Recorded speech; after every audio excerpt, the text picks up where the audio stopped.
Olá, pessoal, boa noite. Tudo bem? É com muita alegria, né, que a gente começa aqui mais essa etapa da noite desse seminário que está maravilhoso, né? 3 turnos aí. Ontem a gente teve mais de 1.000 pessoas nos acompanhando. Agora à tarde foi maravilhoso, né?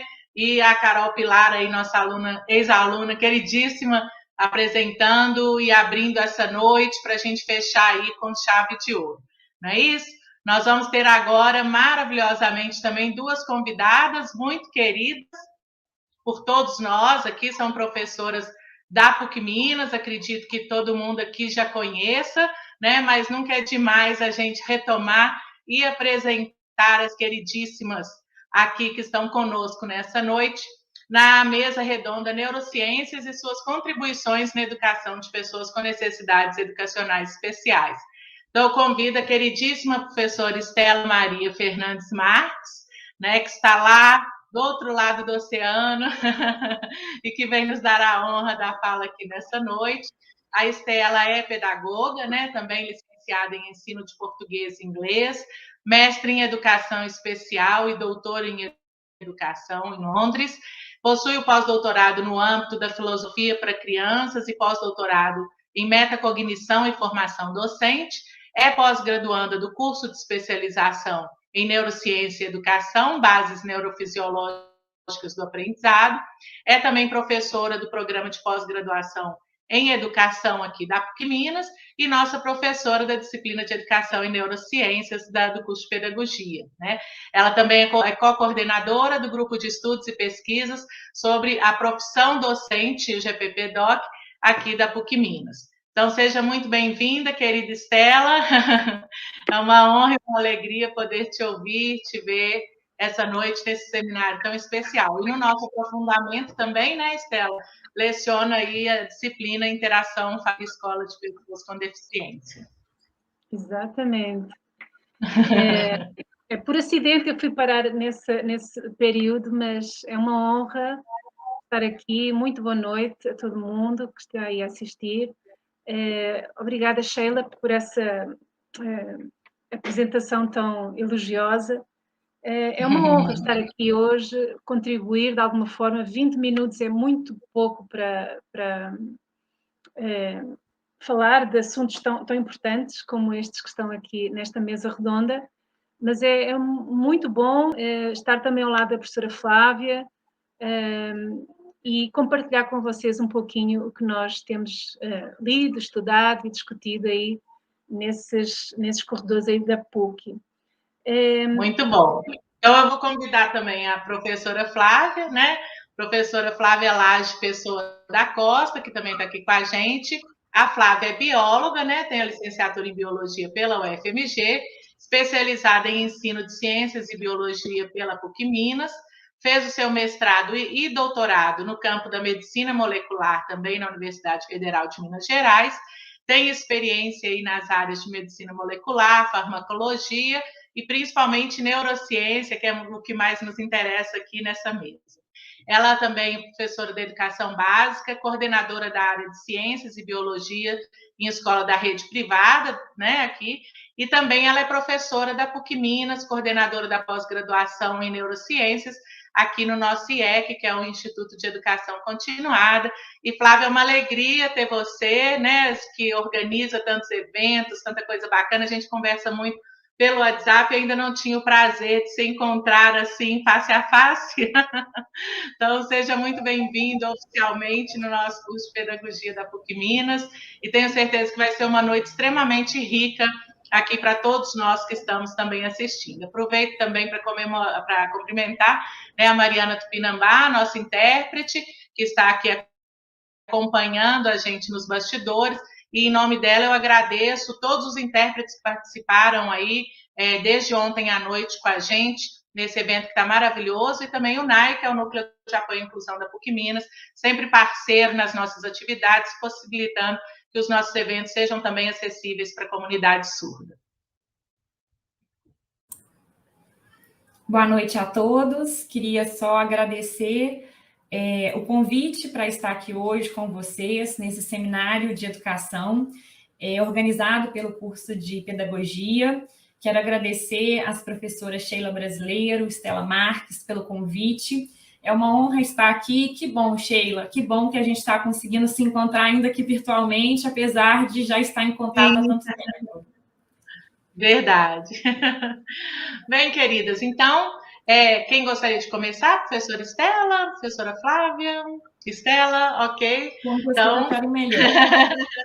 Eu pensava que era okay. eu, mas então, ótimo. Assim. Então, passo a palavra, né, para a professora Estela, em seguida a professora Flávia, e depois a gente abre um tempinho aí para as perguntas. Peço, então, ao público que coloque suas perguntas no chat, né, que aí a gente faz essa roda de conversa aí também um pouquinho no final, tá bom? Então, Estela, querida, é com você. Obrigada, professora Sheila. Eu só estou tentando perceber como é que eu vou transmitir a minha tela.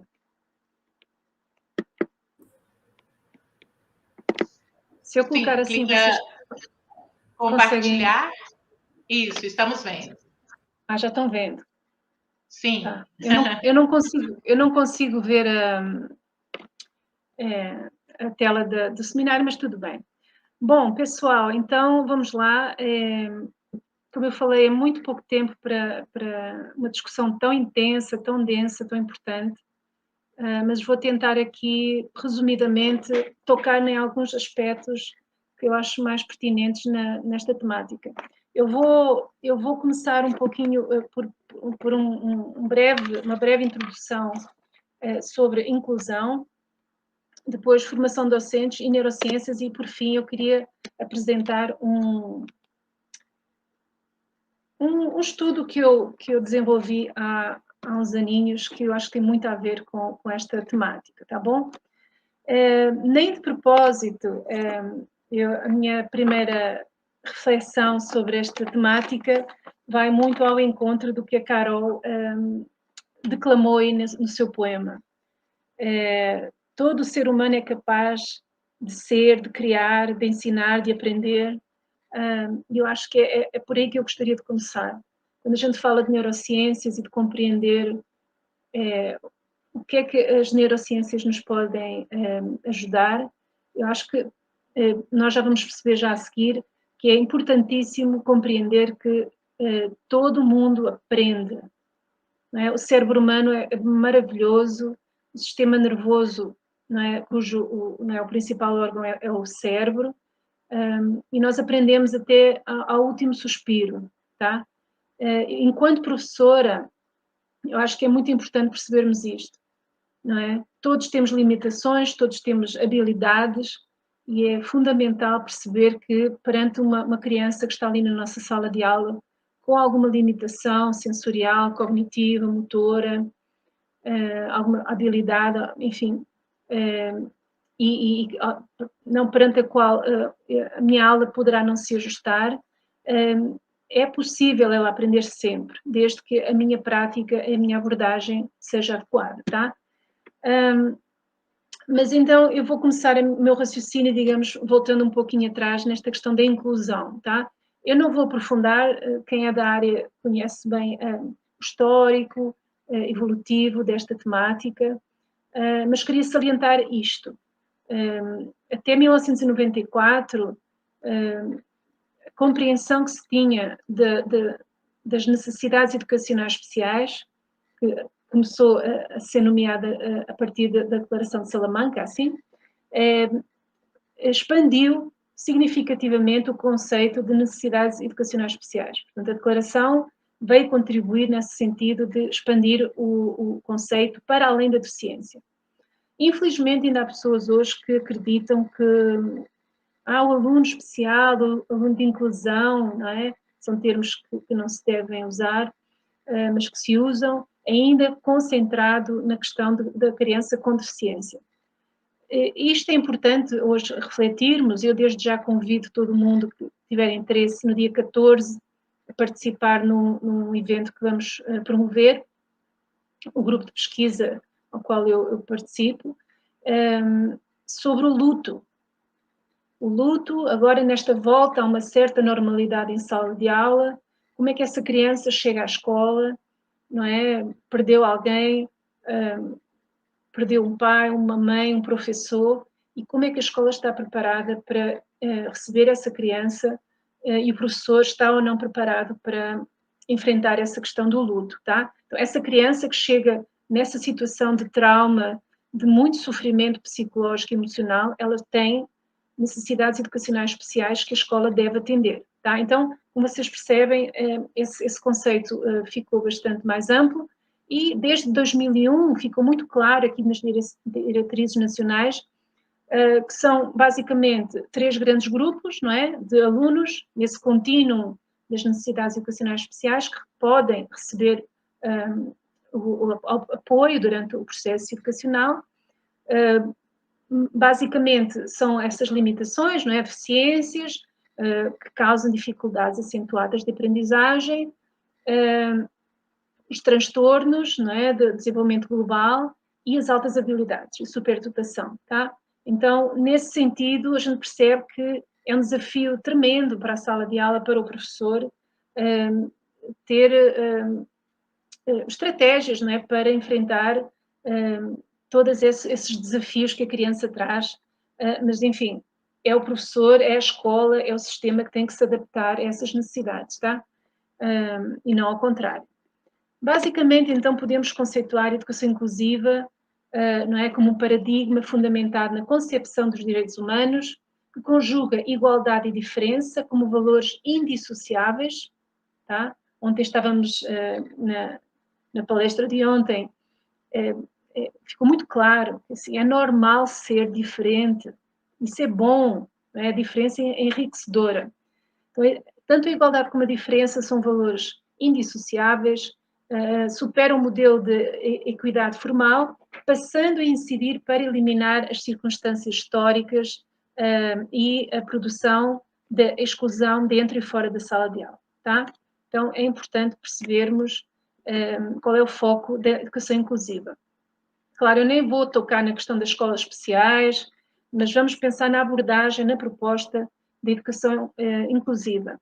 Tenho aqui algumas questões que depois eu posso disponibilizar, eu não vou ler tudo, mas o compromisso de uma escola inclusiva, de um professor compromissado com a educação inclusiva, passa por uma série de mudanças de atitude, não é? Valorização da diferença, reconhecimento e valorização do potencial da criança, então não só focar no que ele não pode fazer, no que ele não consegue, mas sim no que ele pode, no que ele consegue. Valorizar o trabalho cooperativo, solidário, entre crianças com e sem deficiência, crianças, alunos e alunas, não é? Enfim, uma série de mudanças que são necessárias para que se efetive, então, essa escola inclusiva. Então, onde é que entram as neurociências? Eu prefiro dizer neurociências porque são várias, não é? Que se conjugam. Então, as neurociências, onde é que elas entram nesta questão? As neurociências trazem uma contribuição muito interessante das áreas, diferentes áreas da saúde, da psicologia cognitiva, etc., que têm muita pertinência, muita relevância para a nossa educação, tá? Então, a tentativa de compreender o sistema nervoso é designada como neurociência. A neurociência é uma ciência relativamente nova que trata do desenvolvimento químico, estrutura, função e patologia do sistema nervoso. Basicamente, tá? Isto é, digamos assim, um conceito bem genérico. Não é exatamente esta abordagem que nós pretendemos trazer para a sala de aula. O que é que nós queremos? Queremos trazer pesquisas, e ontem também na palestra que ouvimos, não é? A educação e práticas baseadas em evidências. Só isso. Não é? Essa interconexão da neurociência e da educação tem ganhado muita força nos últimos 20 anos, com muita pesquisa e um professor que tenha conhecimento um bocadinho mais sobre o funcionamento do cérebro, nessa máquina de aprender. É como um mecânico não conhecer muito bem o motor de um carro. Bom, tem que conhecer minimamente. Então, essa prática pedagógica vai mudar. Então, os conhecimentos neurocientíficos têm potencial de melhorar a atuação docente, não é? Ele pode estimular, não é, a sua atuação pedagógica para que seja mais adequada ao desenvolvimento intelectual do aluno. E aqui, de novo, a partir de como, conhecendo, não é, como o cérebro processa as aprendizagens, ter uma abordagem mais eficiente e não só concentrar-se naquilo que a criança não consegue fazer, tá? Então, rapidamente, onde é que eu quero chegar? Há uma série de conhecimentos muito pertinentes para a sala de aula, não é? Tenho aqui algumas questões, por exemplo, a emoção modula todos os aspectos da cognição. A neuroplasticidade é a capacidade que o sistema nervoso tem de se modificar, de adaptar aos estímulos. A música estimula o sistema de recompensa do cérebro. O aprendizado ocorre quando o cérebro estabelece ou reforça conexões dos neurónios. Ambientes enriquecidos estimulam a produção de novas sinapses no cérebro. Aprender algo envolve também uma mudança no padrão das redes neuronais. A privação do sono amplifica a reação da amígdala e aí poderá levar a emoções negativas. Alunos que estudam música poderão melhorar as suas notas em inglês, ciências, matemática. Tá bom? A neurociência educacional alerta que utilizar estratégias mais sedutoras para aumentar a retenção de uma informação pode melhorar, então, o aprendizado, tá? Então, há uma série de dados interessantes que temos ligados à atenção, à compreensão da atenção, da motivação, da percepção, que podem ajudar o professor em sala de aula. A título de exemplos, dado que a gente não tem muito tempo, eu queria trazer então aqui uma ponte para as neurociências, disto que eu falei, tanto da formação de docentes como da proposta da abordagem inclusiva na sala de aula.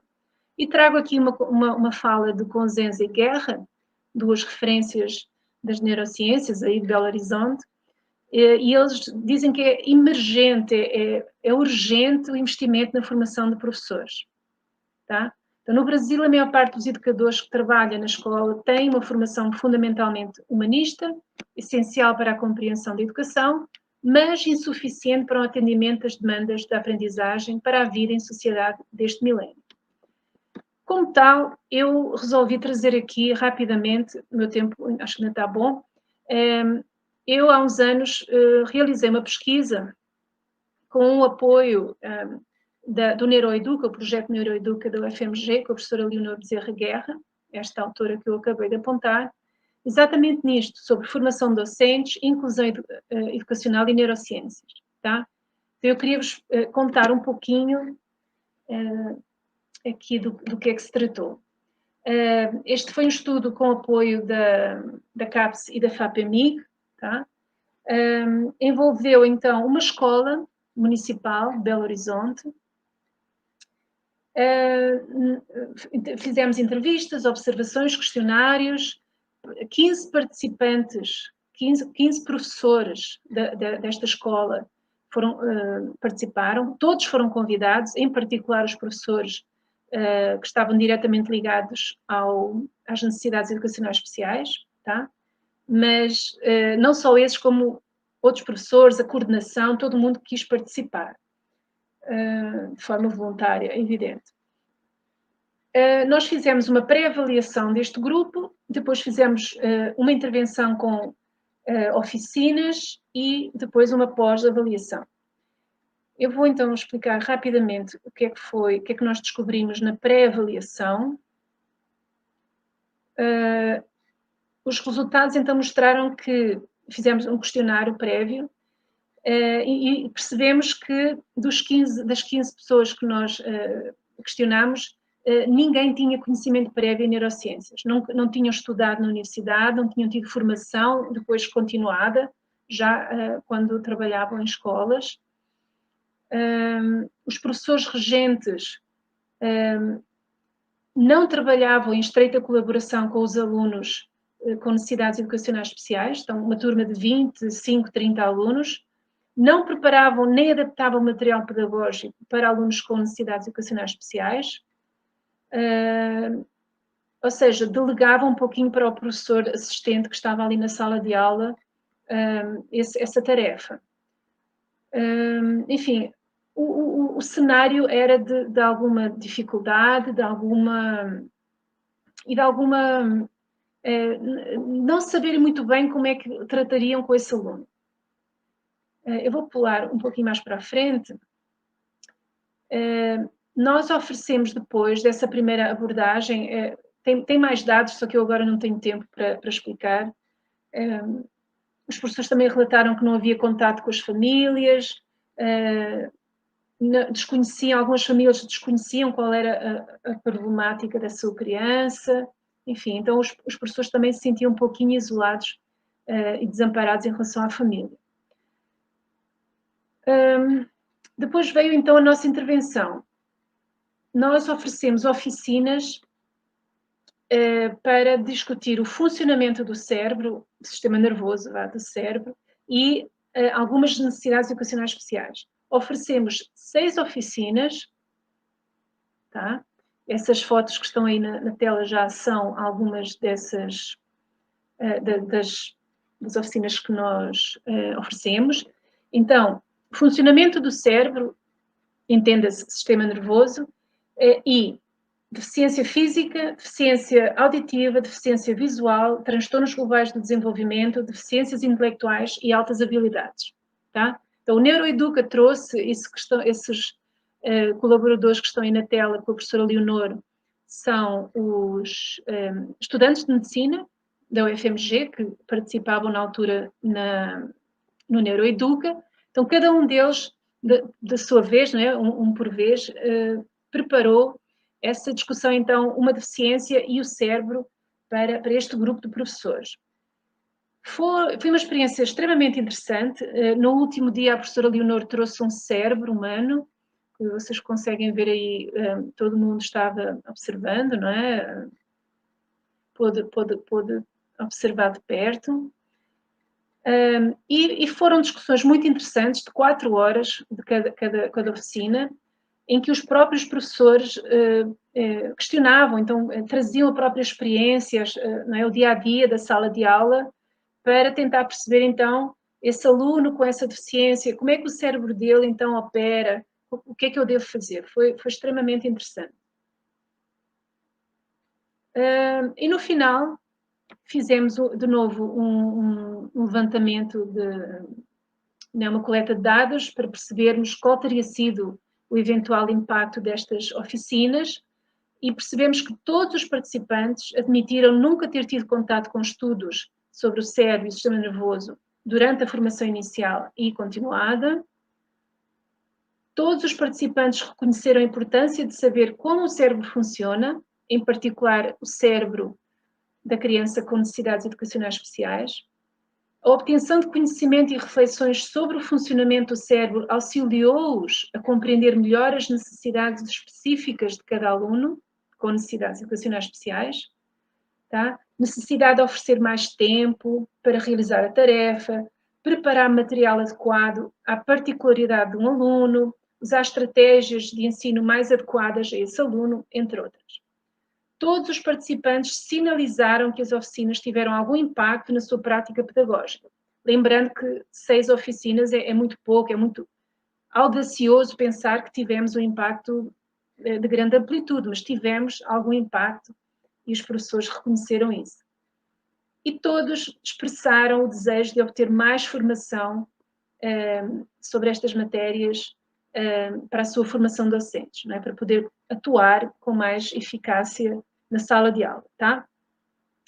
Bom, claro que tem muito mais para falar deste estudo, mas basicamente foi uma experiência que, de facto, tentou ligar formação docente continuada com reflexões e conhecimentos científicos das neurociências em relação a algumas necessidades educacionais especiais, não é? Como é que esse aluno funciona, para que, de fato, deitar abaixo algumas desses mitos, não é? De que a criança não ouve, não enxerga, não consegue caminhar, enfim, usa algum mecanismo ali para se locomover, e pararmos de focar no que ele não consegue fazer, percebendo que o sistema nervoso, ele não é? E o cérebro é uma máquina fantástica, não é? Que tem que ter estímulo. Estímulo é a palavra-chave, estímulo. Nenhum de nós estaria onde está hoje se não tivesse tido estímulo e oportunidades de se desenvolver. Então, na escola, eu sei que tem toda uma carga de dificuldades, enfim, uma série de questões. Parece que nós estamos sozinhos nessa batalha, é difícil. Toda a proposta de inclusão é complexa, e eu pessoalmente acredito, pela minha experiência, que é impossível a proposta de inclusão dar certo sozinho. Não é? O professor, a docência é uma atividade solitária, mas a proposta de inclusão, e a gente sabe as questões todas históricas, enfim, da questão perante a deficiência e os transtornos, mas o nosso foco deve ser nas práticas pedagógicas inclusivas. O que é que eu faço? Ok, tudo bem, já entendi. E agora, o que é que eu faço? E isso falta muito chegarmos e dizer, olha, professor, perante esta situação, esta dificuldade, esta limitação, tem aqui uma série de abordagens. Não estou falando em receitas de bolo, tá? Não estou sugerindo isso, não. Exatamente porque o que dá para um aluno com TEA não dá para o outro. O que dá para um aluno com síndrome de Down não dá para o outro. O que dá para uma criança com altas habilidades poderá não dar para outra. Então, não estou a sugerir receitas de bolo, mas sim uma bagagem de experiências, de estratégias, de sugestões, de ideias que a pessoa possa implementar, e, em particular, essa ideia de podermos trabalhar em conjunto, tá? Eu sei que é difícil. Ontem o professor que eu esqueci o nome dele agora, perdão, Lacerda, o doutor Lacerda estava explicando que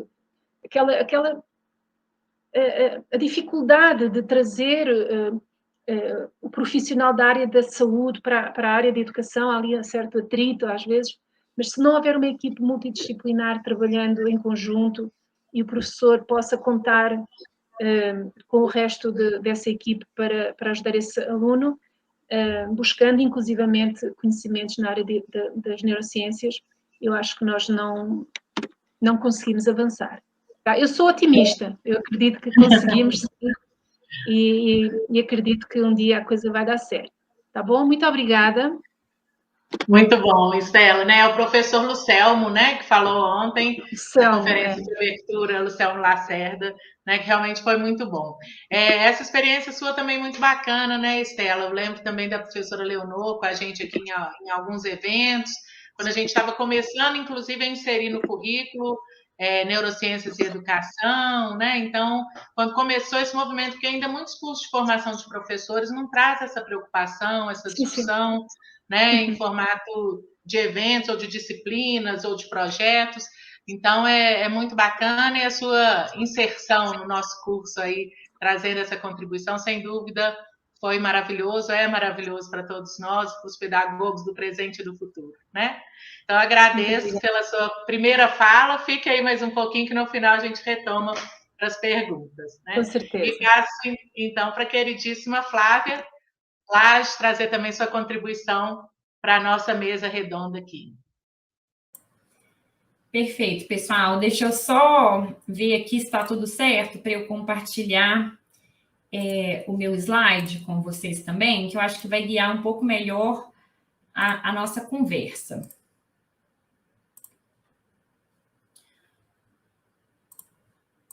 Só um minutinho.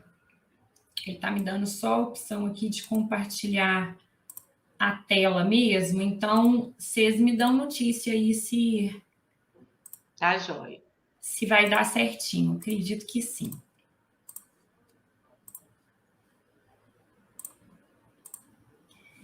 E aí, vocês já estão vendo meu slide? Já. Ótimo. Então, vamos lá, né? Vamos conversar um pouquinho também sobre a neurociência, sobre as contribuições dela para a educação. Como eu já disse, eu quero reforçar aqui a minha gratidão pelo convite de estar aqui participando nessa mesa, no segundo seminário de educação inclusiva. É um prazer imenso falar desse assunto que, para mim, é muito caro, dividindo o espaço aqui com a professora Estela, que é uma referência dentro do curso de pedagogia em relação às neurociências, que já é uma parceira, né? E também, claro, de estar aqui nessa mesa junto com você, Sheila.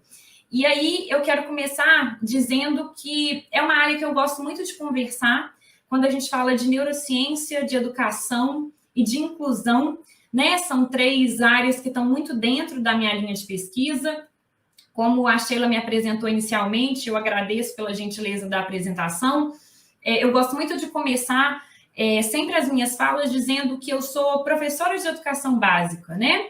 Leciono todo dia para criança, para adolescente, e a gente vê, e também sou pesquisadora da área de neurociência, então a gente vê com muita clareza como que esse casamento de neurociência e educação é algo de extrema importância, de grande contribuição para a educação, seja educação pensando em alunos típicos e, claro, também pensando numa educação inclusiva, né? Então, é com muito prazer que eu vou falar aqui para vocês hoje e já me coloco aqui um pouquinho na liberdade de deixar os meus contatos para vocês, porque se alguém se interessar em continuar conversando sobre esse assunto, é o que eu gosto mesmo, fica aí o convite para um contato, tá? Deixo aí, então, o meu e-mail profissional, flavialage@pucminas.br, e deixo também aqui os meus contatos nas redes sociais, que inclusive eu tenho que agradecer o curso de pedagogia, sempre ajudando na divulgação do trabalho que a gente faz no Neurotópicos, um projeto.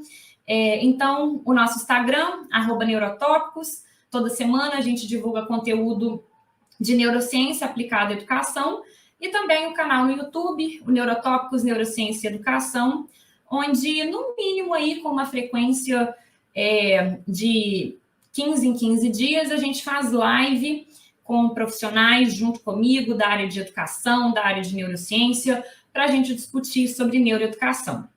Então, vai ser um prazer receber vocês, encontrá-los também nessas outras redes. E para a gente começar, né, a falar aqui um pouquinho sobre essa temática das contribuições da neurociência na educação de pessoas com necessidades educacionais inclusivas, especiais, eu quero inicialmente dizer que eu já fiquei muito animada, muito feliz, inclusive, com a fala da Estela, principalmente por ver a grande conexão que as nossas 2 falas aqui vão trazer e que, com certeza, vai trazer aí um debate muito rico para a gente daqui a pouquinho. Inicialmente, eu quero muito falar sobre a neurociência e dizer como que a neurociência criou esse vínculo com a educação para a gente chegar justamente nessa concepção das contribuições que ela traz para esse processo de inclusão. Não vou mentir para vocês, foi bastante difícil montar uma fala de apenas 20 minutos, porque tem tanta contribuição que a gente pode trazer de neurociência para a educação, principalmente pautado nesse viés da inclusão, que eu decidi selecionar aqui alguns que muitas vezes são básicos, mas são de extrema importância e a gente tem que refletir sobre eles e ver como que a gente pode aplicar para a gente desenvolver um trabalho mais inclusivo possível e coerente com as evidências científicas. Bom, então, inicialmente, né, a Estela já falou, e eu vou passar muito brevemente por isso, em dizer que a neurociência é uma área multidisciplinar de pesquisa, é uma área que tem como objetivo estudar sistema nervoso, né? Estudar sistema nervoso nos seus mais amplos aspectos. Então, quando a gente fala de estudo nos mais amplos aspectos, o que a gente quer dizer? A gente quer dizer que a gente vai estudar o sistema nervoso, como que ele funciona, como que é cada região que ele apresenta, anatômica e fisiologicamente. A gente vai estudar os processos que ali acontecem, as células que ali estão dentro desse sistema nervoso compondo, como que elas se relacionam, e a gente vai estudar também todo o processo de neurodesenvolvimento. E esse processo de neurodesenvolvimento vai começar desde quando a gente está lá na barriga da nossa mãe, né? Então, todo esse processo vai ser estudado, vai ser acompanhado, e a gente também vai estudar todas as alterações que vão acontecer nesse sistema nervoso em geral, ao longo das nossas diferentes fases da vida. Em cada fase da vida, esse sistema nervoso ele vai apresentar diferenças, mudanças. E essas alterações estudadas, elas vão ser estudadas mesmo em condições típicas do neurodesenvolvimento, como também em condições atípicas, né? Digamos assim, condições patológicas, e muitas vezes condições que estão relacionadas a desafios educacionais, né? Que exigem aí um cuidado em relação aos transtornos de aprendizagem, as necessidades especiais de aprendizagem.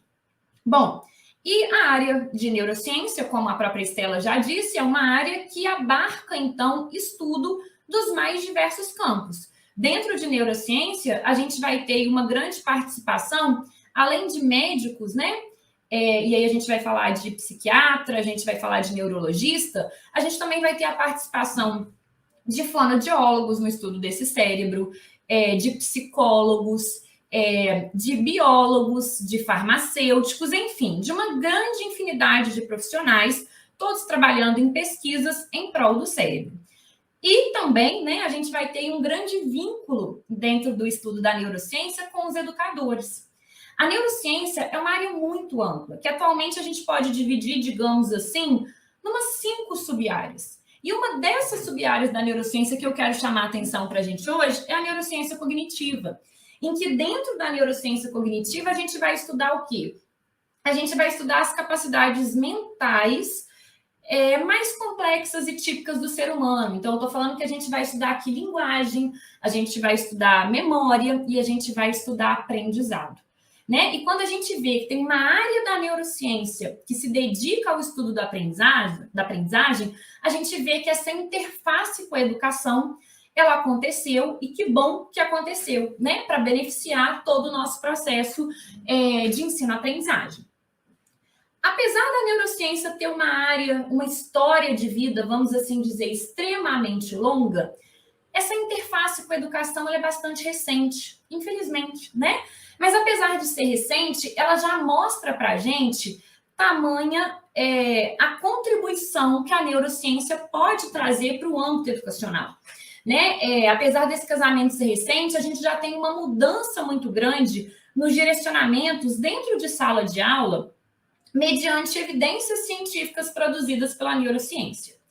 E é claro, né, isso precisava acontecer, uma vez que a gente está falando aqui que neurociência, ela trabalha com o estudo do sistema nervoso e a gente tem o cérebro ali como centro desse sistema nervoso.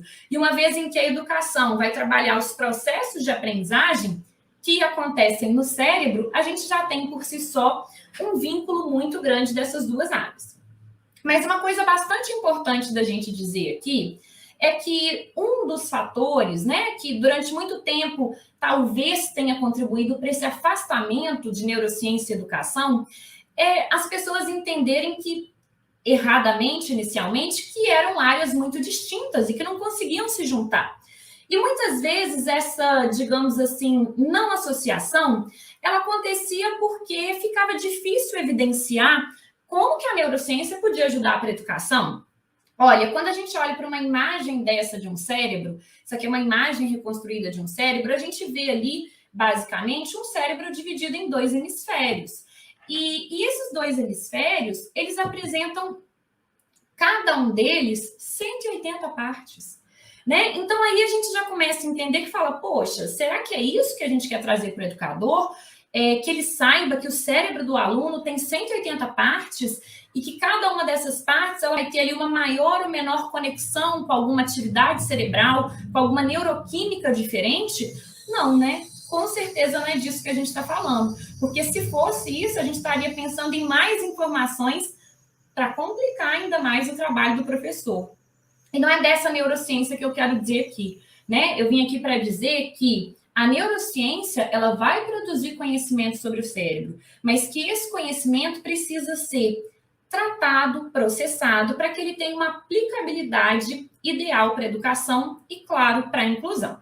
Então, a partir do momento que a gente, né, tem aí evidências de que a aprendizagem acontece no cérebro, a gente precisa entender como essa aprendizagem acontece. E logo que tudo isso é inicialmente posto pela neurociência, Uma informação básica, porém muito importante, é dizer que todo mundo é capaz de aprender. Estela ressaltou isso na fala dela, a Carol ressaltou isso no poema que tão belamente ela falou para a gente aqui como uma introdução dessa mesa, mas a gente precisa ouvir isso melhor. Todos são capazes de aprender. Enquanto educadora, enquanto professora de educação básica, e que participa aí de muitas entradas em escola, o que eu percebo muitas vezes? Que, infelizmente, essa não é uma frase ainda que já foi introjetada muito bem na educação, apesar de ser super básica. Quantas e quantas vezes a gente já ouviu dentro de um ambiente de sala de aula, inclusive de um ambiente de inclusão, mas ele não consegue aprender, ele não vai conseguir aprender. Isso para ele não dá, né? Então a gente já precisa começar aqui trazendo uma informação muito simples. O cérebro processa a aprendizagem principalmente e todos somos capazes de aprender. Por quê? Qual que é o conceito de aprendizagem que a neurociência traz para a gente? Um conceito muito simples. Aprendizagem para a neurociência, pessoal, nada mais é do que a gente ter a mudança de um comportamento a partir de um estímulo que em nós chega. Uma mudança de um comportamento, a aquisição de uma habilidade, o aprendizado de um conhecimento, né? E quando a gente entende isso, a gente entende que todo mundo é capaz de aprender. Como que esse aprendizado se processa dentro do cérebro? De maneira simples. A partir do momento que um estímulo é para nós apresentado, esse estímulo vai ser processado pelo seu sistema nervoso. E aí a gente está focando aqui no cérebro. E quando esse estímulo é processado pelo seu sistema nervoso, ele vai gerar ali uma informação que vai ser temporariamente armazenada. Agora, isso basta para gerar uma memória, para sedimentar um conhecimento? Claro que não. Então, a partir daí, a neurociência já começa a nos ensinar que todos são capazes de aprender, mas a partir do conhecimento de aprendizagem, entender como que a gente, principalmente professores, vai ajudar essa aprendizagem a se sedimentar de uma maneira mais efetiva. Para a gente aprender, porque ao estudar o aprendizado, a gente também estuda os fatores que nele influenciam, a gente precisa entender que não é só apresentar um estímulo.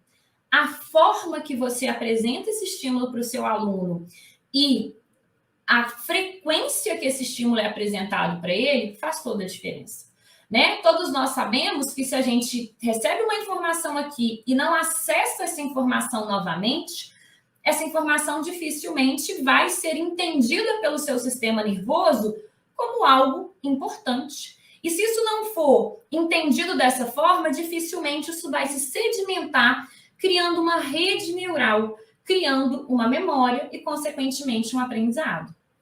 A forma como isso é feito também vai fazer toda a diferença, né? Não basta a gente apresentar um conhecimento para o aluno e repetir, repetir, repetir. Repetição é base para aprendizado. A neurociência deixa isso muito claro para a gente, inclusive quando a gente entende como que o aprendizado acontece no cérebro. Mas a forma como isso é feito vai ser completamente diferente, né?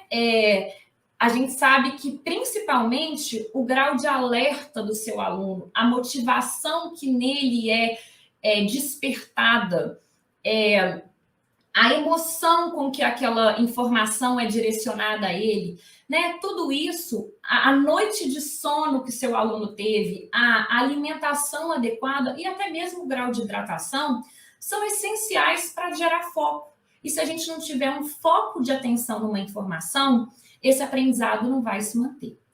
Bom, a gente vem estudando, então, cada vez mais essa informação, sabe que todos somos capazes de aprender, sabemos que esse aprendizado acontece desde lá da barriga da mãe, no período gestacional, até o último suspiro das nossas vidas.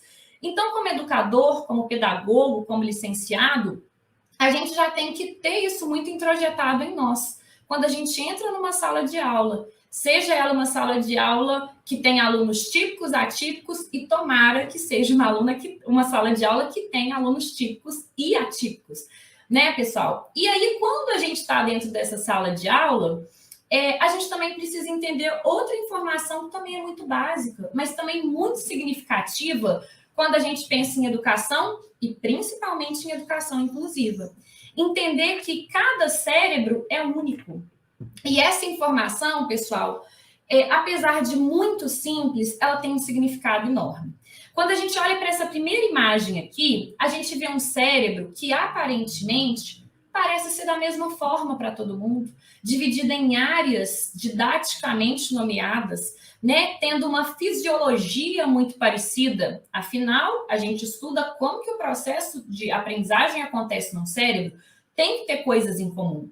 Mas apesar de ter um parâmetro comum, tem particularidades.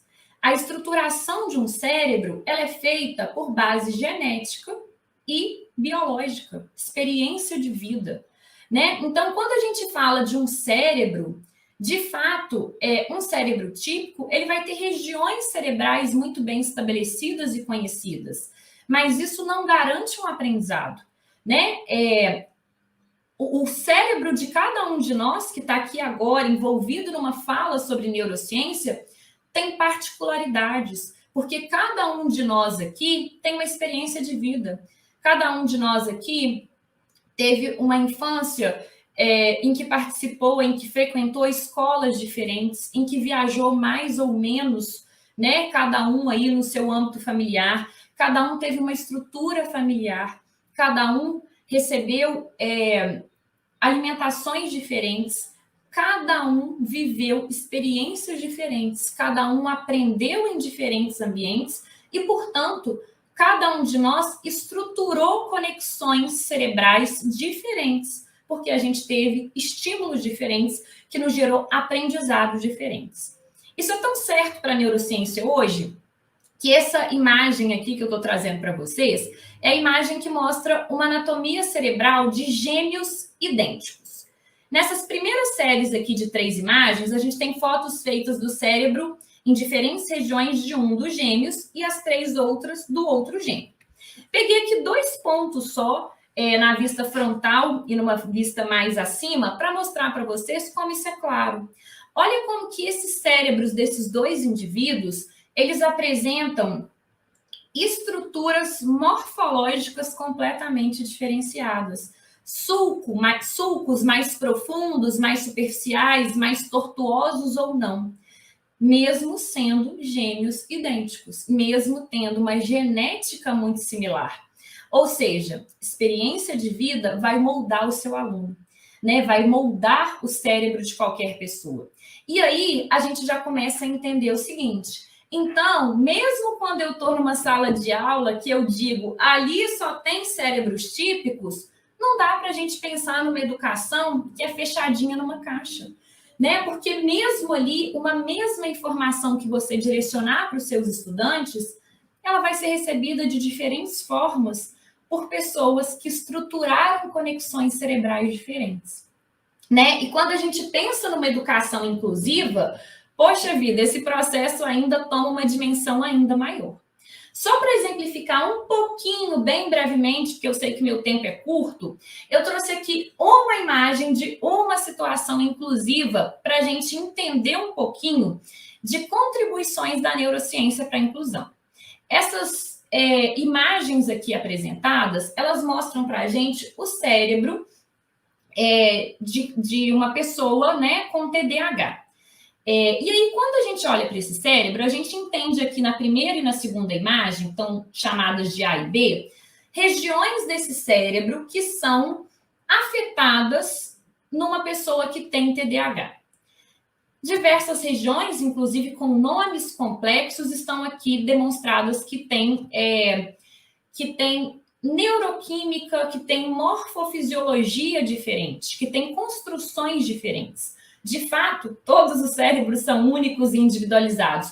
E como a Estela bem disse ali, até mesmo os cérebros de pessoas que têm TDAH vão ser bastante diferentes entre si. Nessa terceira imagem, a imagem C, a gente vê as 2 principais neurotransmissões, as substâncias químicas que vão ser principalmente alteradas no cérebro TDAH, que é a neurotransmissão de noradrenalina e de dopamina, que estão aqui representadas. Nas imagens D e E, mostro aqui para vocês quais são as principais regiões afetadas nesse cérebro com TDAH. A gente percebe aqui, ó, que principalmente a via de controle executivo, a via córtico-cerebelar e a via que cria as redes de recompensa no cérebro, elas são principalmente afetadas nessas crianças, nesses adolescentes, enfim, nesses alunos. Bom, será que eu quero que a neurociência fica trazendo para mim um monte de nome, um monte de estrutura neuroquímica para eu saber decorado isso enquanto docente? Claro que não. A neurociência, ela tem contribuições para dizer que essas vias estão alteradas. E se essas vias estão alteradas, a gente tem que conseguir interpretá-las e trazer uma informação efetiva e aplicada para o nosso docente. Então, quando a gente tem uma via córtico-cerebelar alterada, o que isso quer dizer numa linguagem que importa para a sala de aula? Que esse aluno ele tem uma grande probabilidade de ter déficits motores. Quando a gente tem a análise de que uma via de executivo, de controle executivo está alterada, a gente tem que entender que esse aluno ele vai ter dificuldade de fazer um controle inibitório, de fazer uma autorregulação, de trabalhar com memória de trabalho, de ter foco e atenção. E aí, pessoal, a gente vê grande contribuição da neurociência para a gente. Ela também vem dizer que um cérebro de TDAH, ele vai ter uma alteração numa rede de recompensa que vai controlar a forma como a gente experimenta, vamos assim dizer, e a gente vivencia as experiências de recompensa e punição. Tudo isso, traduzido para um ambiente de sala de aula, vem nos dizer o quê? Esse aluno que é TDAH, para ele ser incluído, para ele ter a melhor perspectiva de desenvolvimento, ele precisa de não ter os seus fracassos evidenciados, mas ele precisa de ter cada vez mais valorização da sua produção, para gerar engajamento, para gerar motivação.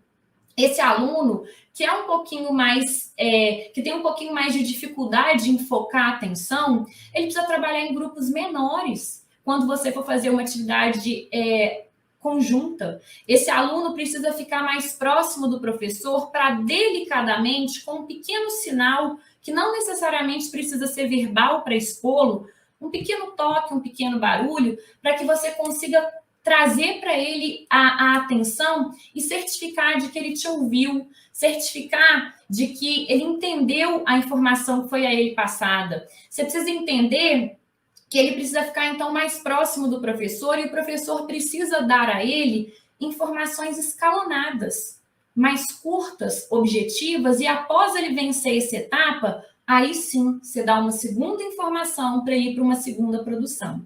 Enfim, e tantas outras ações simples, aplicadas, de baixo custo, que a gente pode desenvolver para ajudar esse aluno, né? Mas que eu não vou focar aqui mais por uma questão de tempo. E, claro, ressaltar aqui que todas essas contribuições, elas são indicativos, elas são sugestões de ações inclusivas que podem ser aplicadas em sala de aula para a gente tentar ter o máximo possível de engajamento, o acolhimento mais correto e adequado para esses alunos, lembrando-se sempre, como Estela já falou e que eu vou repetir várias vezes aqui, de que isso não é um processo regrado, isso não é uma receita de bolo, né? Isso são sugestões, porque a neurociência, ela nunca vai trazer para a gente o certo e o errado. Ela vai trazer indícios de processos que nos mostram, através de evidências científicas, o que tem mais chance de dar certo. Para a gente sair de uma educação que há muitos e muitos anos tem uma tradição de funcionar na base do achismo e trabalhar com evidência. E para finalizar a minha fala, eu só queria trazer aqui para vocês, né, uma informação extremamente importante, que é dizer que eu comecei a minha fala dizendo que a neurociência é uma área múltipla, que diversos profissionais atuam. Mas sabe uma conclusão que a neurociência traz de grande importância para a gente dentro de um processo educacional, principalmente inclusivo? É dizer que a peça-chave é o professor. O professor, sem dúvida alguma, é o profissional que mais modula o cérebro das crianças e dos adolescentes. Nós passamos 200 dias letivos todo ano com eles, num período médio de 10 anos de educação numa educação básica. Eu desconheço algum profissional que tenha um contato tão próximo e por tanto tempo com estudantes como nós temos. E aí, o que a gente precisa entender aqui? Que conhecer neurociência, a maior contribuição da neurociência é dizer, professor, se você muda esse cérebro diariamente, você precisa saber o que você está fazendo. Você precisa saber que uma intervenção mal estruturada, ela pode ter uma repercussão por toda a vida.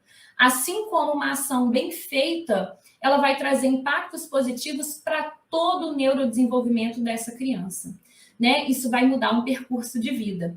E eu destaco, principalmente, entre todos os educadores, a importância desse reconhecimento da responsabilidade da atuação dos pedagogos. Por quê? Porque o pedagogo ele vai trabalhar com a criança no momento em que ela tem a maior possibilidade de neuroplasticidade, de modificações, inclusive morfológicas, como eu aqui disse, nesse cérebro. E essas modificações, se estabelecidas e reforçadas, elas vão trazer para a gente um processo educacional de muito sucesso.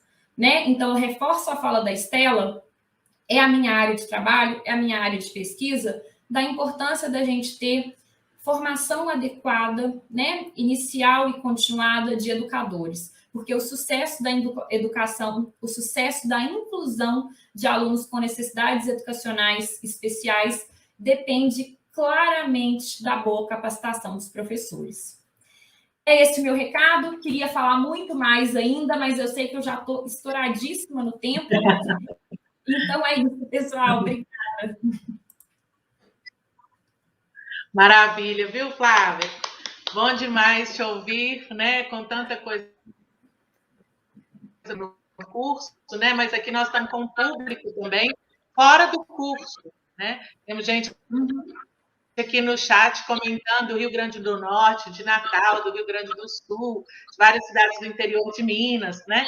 Então é bacana, porque nós estamos trazendo essa discussão também, além dos nossos estudantes, ex-alunos, para os professores concretos ali da educação básica, especialmente, né, que estão nos acompanhando aí, né, nessa maratona de educação inclusiva, né, que estamos aí com quase 20 horas de evento e muito bacana. Então, agradeço muito, Flávia, né? A Estela, as pessoas aqui também elogiaram muito os seus slides, né? A interação, você ter trazido aí as animações também. Então, foi algo aqui que o pessoal no YouTube elogiou bastante também. Que ótimo. Muita paixão pela educação. É verdade. Educação inclusiva, que faz a gente ter esse povo todo aqui. Nossa, e está nos assistindo, não é verdade? Então, pessoal, se a gente tivesse ao vivo no presencial, a gente ia falar quem gostou, bate palma, né? Mas como a gente está aqui no virtual, a gente fala quem gostou, dá seu like. Então, curtam aí o nosso canal do YouTube, marquem o sininho para que das próximas vezes também vocês sejam acionados e saibam aí dos nossos materiais, né? Porque quando você aciona ali, dá o like, ajuda o algoritmo do YouTube saber que você gosta desse tipo de conteúdo e mais coisas e eventos e lives dessa sobre educação do nosso canal vão ser sugeridos para vocês no futuro. Então, a gente pede aí que vocês deixem esse registro. Bem, vamos para as perguntas, então, né? Chegaram algumas aqui dos nossos ouvintes aí, participantes, o pessoal elogiando muito, querendo mais, né? Mas nós temos aí coisas bacanas também que virão pela frente, mas não significa que não teremos o seminário 3, não é isso? Nós estamos no 2, certamente teremos o 3 e outros movimentos também aqui no curso e também no Neurotópicos, como a Flávia falou, que é sensacional, sempre que ela me manda mesmo, eu faço questão de divulgar para todo mundo, colocar nas nossas redes, porque são sensacionais os eventos que vocês fazem, né? Para a gente é um prazer também poder participar e compartilhar.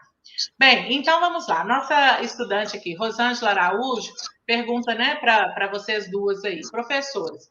Vocês acham que, além dos profissionais da educação na escola, seria também importante ter psicólogos ou pessoas das equipes de saúde?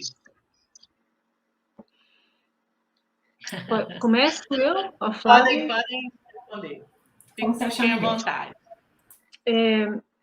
Enfim, eu acho que, assim, eu não tenho, eu não acredito, ou assim, eu tenho uma leve sensação, eu acho que isso é fundamental. Eu acredito sinceramente que, por exemplo, olhando para o que acontece na Inglaterra, onde eu estudei, não é? Onde eu vivi 10 anos e trabalhei em escolas, todo o processo de inclusão funciona porque há um trabalho em equipe.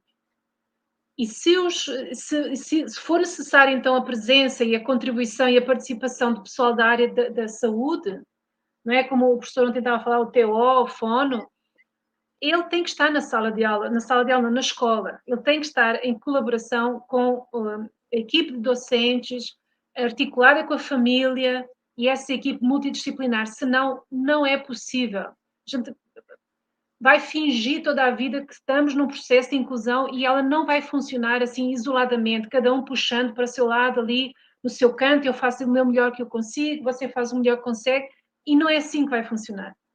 Tá? Então, eu acredito que a solução para um processo de inclusão efetivo, com uma abordagem que se atenda à criança, não é? Que, com conexões neurais não típicas, nessa neurodiversidade, temos que considerar outra coisa. Há questões que estão na sala de aula que não têm tratamento, não têm cura.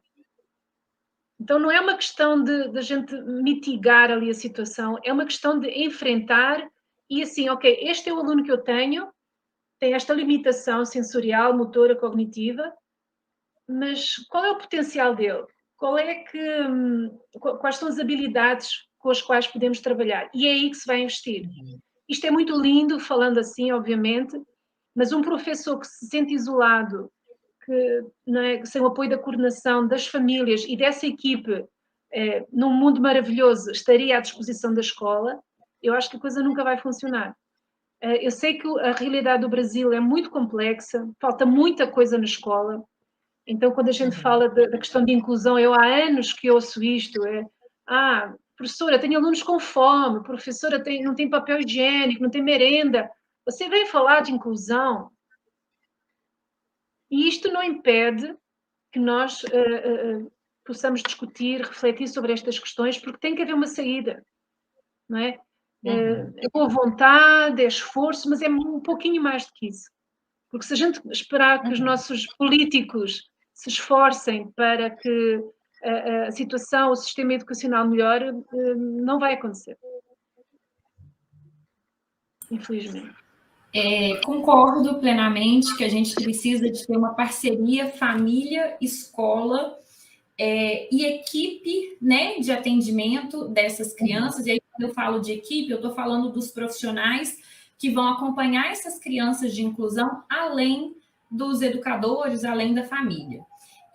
O psicólogo, eu acho que é um profissional chave nesse processo, não tenho a menor dúvida.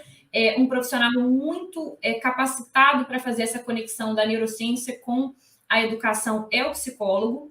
Hoje, em escolas da rede particular, a gente já vê uma presença de psicólogos em sala de aula não, em ambiente de escola.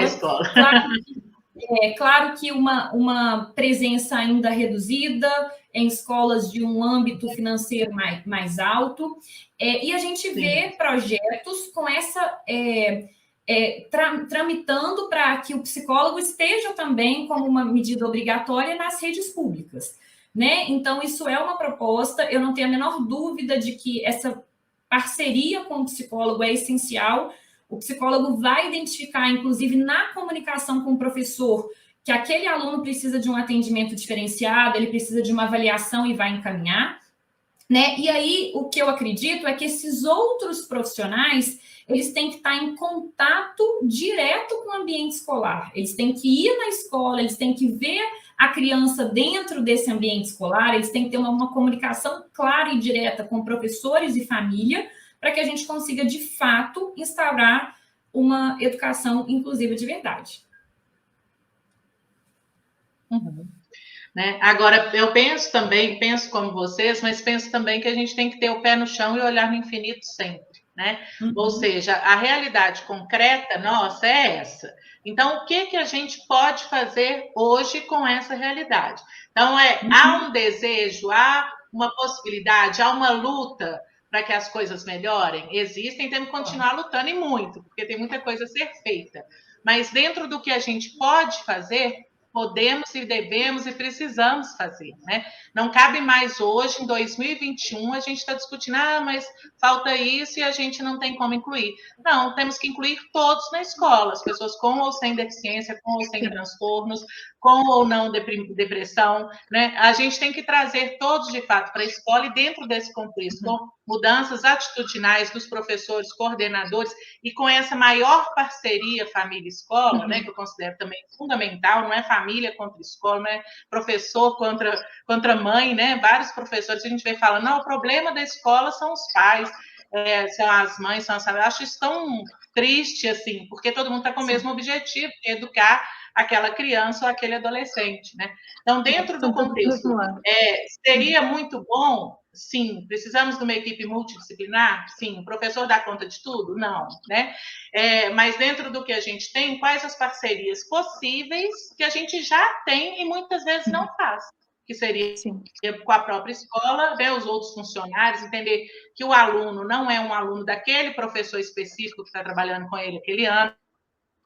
Muitas escolas agem assim, seu aluno, Flávio, então você se vira, graças a Deus me livrei dessa, né? Não é isso.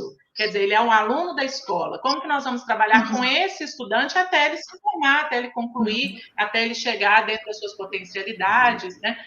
Então, a gente pode ter essas parcerias possíveis com os próprios colegas de trabalho, com a coordenação, com as famílias, com a comunidade escolar, com os cuidadores, com o porteiro, com todo mundo que atua ali naquele entorno. E continuar na luta para que também tenhamos esses outros profissionais. Além do diálogo mesmo, muitos têm esse contato com o fonoaudiólogo, faz acompanhamento com psicólogo. Quer dizer, a própria escola pode também fazer essa interação com os profissionais que ainda não estão dentro da escola, porque senão a gente fica sonhando, e enquanto não acontece, todo mundo continua adormecido, não dá, né? Claro, e eu, Sheila, só completar, assim, que eu concordo demais, né, com essas pontuações que você e Stella trouxeram, e sempre reforçar que a gente precisa a capacitação do corpo docente para que o professor ele saiba como atuar da melhor maneira, acolhendo correta e cientificamente essa criança, esse adolescente, mas para que ele também saiba perceber até onde vai a atuação dele. Né? E eu acho que isso é um ponto de suma importância, porque quando a gente começa a falar de neurociência e educação, quando a gente começa a falar que o professor tem que saber reconhecer ali, tem um aluno que eu preciso conversar com uma coordenadora, encaminhar talvez para algum direcionamento, é essencial ficar claro que, assim, o papel do professor, ele vai perceber que tem alguma coisa em andamento, que ele pode encaminhar para um profissional da saúde especializado avaliar. Não cabe ao professor dar diagnóstico, cabe a ele entender para que ele possa pensar em estratégias pedagógicas adequadas, mediante a conversa com família, com coordenador, com profissionais da saúde, para ele desempenhar a parte que a ele cabe, né, Sheila? É importante também a gente deixar isso claro. Perfeito. É importante destacar isso, né? Posso completar também só com outra questão, que eu acho que é fundamental. A ideia de que a criança com necessidades educacionais especiais está na sala, ela atrasa todo o desenvolvimento da turma. Os pais vão reclamar, a turma está lenta porque tem aquele menino ali, o professor gasta muito tempo com ele, então, e a ideia do professor, de alguns professores que tem que, não sei, manter aquele aluno isolado, quando toda a proposta de inclusão é benéfica para todo mundo, isso é inclusão. Eu não tenho 29 alunos mais um de inclusão, eu tenho 30 alunos, e o que eu fizer, se eu investir o meu tempo e o meu esforço pensando como é que eu vou trabalhar este aluno com o seu potencial, e fizer um jogo, uma brincadeira, um poema, vamos fazer um teatro, vamos fazer aqui um trabalho em grupo, e essa estratégia que vai funcionar, vai dar para todo mundo, vai ser benéfica para todo mundo. Então, não é O que se dizia na Inglaterra havia muito, é discriminação positiva. Então a gente salienta aquela criança dali e concentra nela. Ela está incluída. Se ela está... E a inclusão não é presença física. Temos que ir além disso. A criança está verdadeiramente incluída. O potencial dela está a ser verdadeiramente trabalhado. Então, eu acho que um jogo, uma atividade para aquela criança vai ser também proveitosa para o resto da turma. Agora, passa por isso, Flávia, formação docente. Não é? Se eu sou professora de matemática, eu tive formação. Se eu sou professora de geografia, eu tive formação. Agora, este aluno com necessidades muito específicas, eu não sei trabalhar com ele. Então, é formação docente. As pessoas não fazem milagres. E eu acho que essa pressão nos ombros do professor de que tem que dar uma solução para uma coisa que ele não entende, não viu na formação inicial, não viu na formação continuada e agora querem um milagre de mim, eu não consigo. Então, mais fácil é, olha, fica sentadinho aí quieto, vamos, eu vou tentando o melhor, mas... Aí vai no achismo, não vai na evidência, e você, Estela, tocou num ponto aqui que é essencial, que não deu tempo, né, da gente abordar, mas que vou só citar aqui para depois todo mundo refletir também. O cérebro é social, né, gente? A gente não pode estudar esse cérebro desse aluno assim, ó, individual, acabou, é esse cérebro e assim. Ele vai aprender na interação. Ele precisa dessa interação com o outro, com os outros, dentro de um ambiente ali que tem diversidade, né? Então, isso é outra informação que a neurociência traz de suma importância. A gente precisa de interagir. Tem vários estudos aí, ó, agora no momento de pandemia que a gente viveu, sala de aula virtual, mostrando para a gente por que foi tão difícil aprender e ensinar nesse momento. Sabe por quê? Porque tem pesquisa que mostra que durante o processo de ensino-aprendizagem, 50% do que o aluno precisa, em média, para ele aprender é o contato com o professor, é a empatia, o olho no olho, sabe? E isso a pandemia inibiu. Então, por isso que foi mais difícil para ambas as partes, professor e aluno, porque faltou interação, né? Depois a gente vai aprendendo como é que fazia e a gente vai interagindo até aqui agora, né? Cada um do seu lugar aí.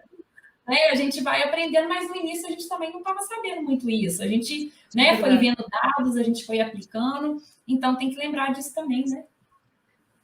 Sim. Eu vou fazer só mais uma pergunta, porque realmente o tempo, né? Nós temos mais 2 mesas, então eu vou fazer essa pergunta, vou falar 2, então, que estão aqui, vocês amarram para a gente fechar.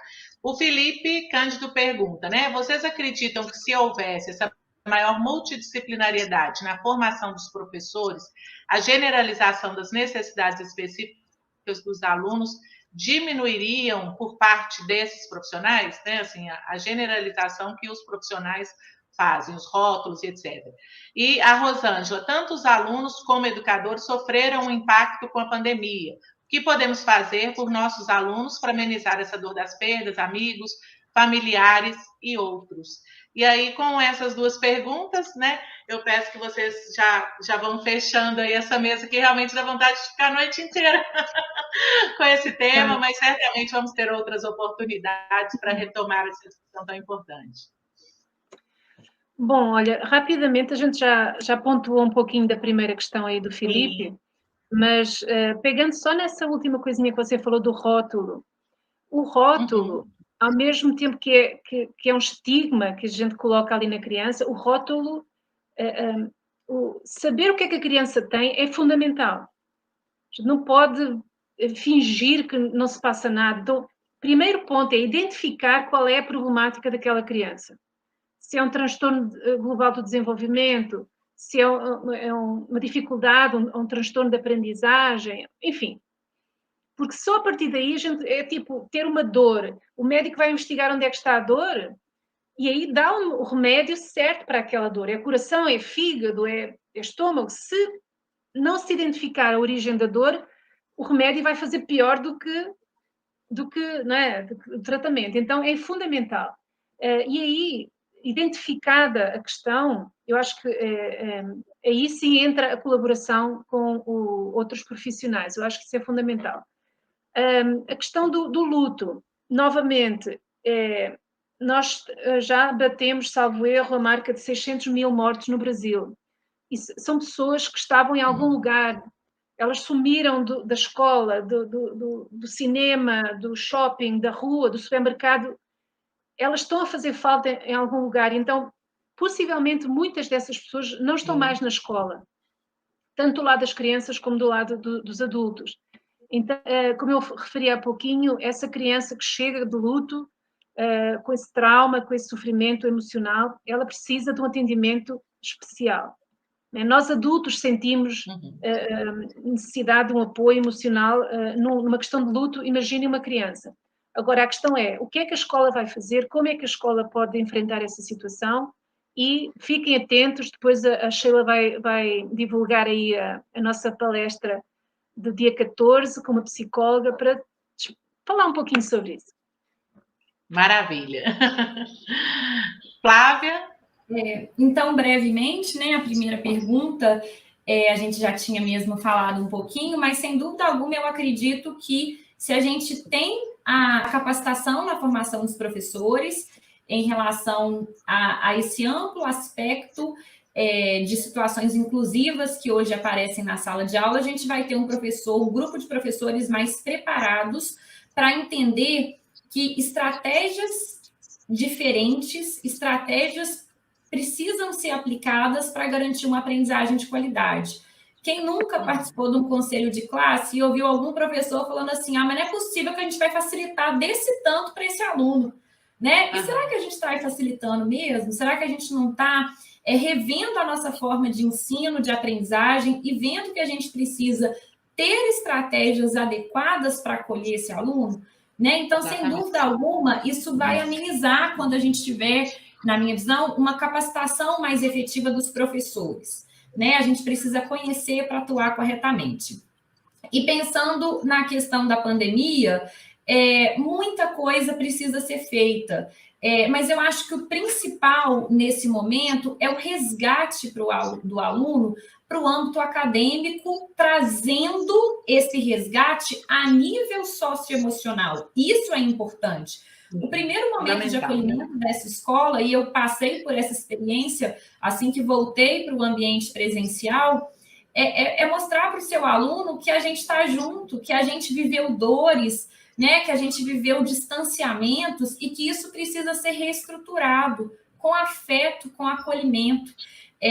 Muitas vezes a gente, enquanto professor, não se sente capacitado mesmo, até porque muitas vezes não somos, para poder acolher isso. Tem que ter uma equipe, né, que possa fazer um trabalho diferenciado, especializado, mas muitas vezes a escuta em atividades diferenciadas em sala de aula, o afeto ao receber, eles já começam a ser os primeiros passos para a gente criar vínculo. E aí, quando esse vínculo vai sendo criado, a gente vai trazendo para o lado do afeto, isso vai facilitando, a gente vai enxergando aquela escola de novo como nosso ambiente, sabe? Porque voltar para a sala de aula era o desejo, mas voltar para uma sala de aula de máscara, com marquinha no chão, ainda é dolorido, né? Então, precisa mostrar que a gente está cada vez mais próximo. A gente saiu da tela, a gente está quase próximo, mas a gente ainda não pode se tocar, não pode abraçar. Então, eu acho que tem que ir por essa via para criar os laços novamente e, sem dúvida alguma, a emoção vai ajudar muito para os processos de aprendizagem. A via do afeto, né, Flávia? É uma ótima opção sempre. Né? Minhas queridas, assim, delícia demais poder participar, ouvi-las, aprender com vocês aqui nessa noite, né? Agradeço muito, espero que voltem sempre no nosso canal para a gente discutir mais, né? Aprender mais com vocês também, viu?